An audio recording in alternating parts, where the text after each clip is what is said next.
हिमतीवर पाणी फिरणं काय असतं ना ते आज मला समजलं।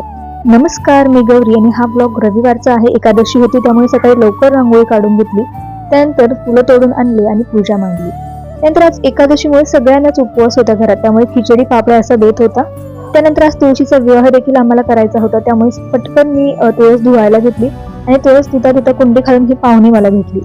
त्यानंतर म्हणजे आपण दिवा लावतो ना त्याचे प्रचंड डाग इथे पडलेले होते, ते सगळे मी घासणीने घासून घेतले, ओटा वाळू दिला आणि सुकल्यानंतर जे आहे ते रांगोळी काढायला घेतली।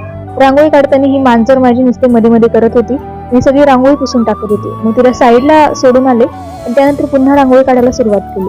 रांगोळी काढली, सगळं नीट व्यवस्थित चाललं होतं। ओट्याच्या चारही साईडला रांगोळी काढली, तुळशीच्या कडेने रांगोळी काढली, पण थोड्या वेळातच संध्याकाळी इतका जोरदार पाऊस सुरू झाला, मला वाटलं सगळी रांगोळी पुसून जाईल।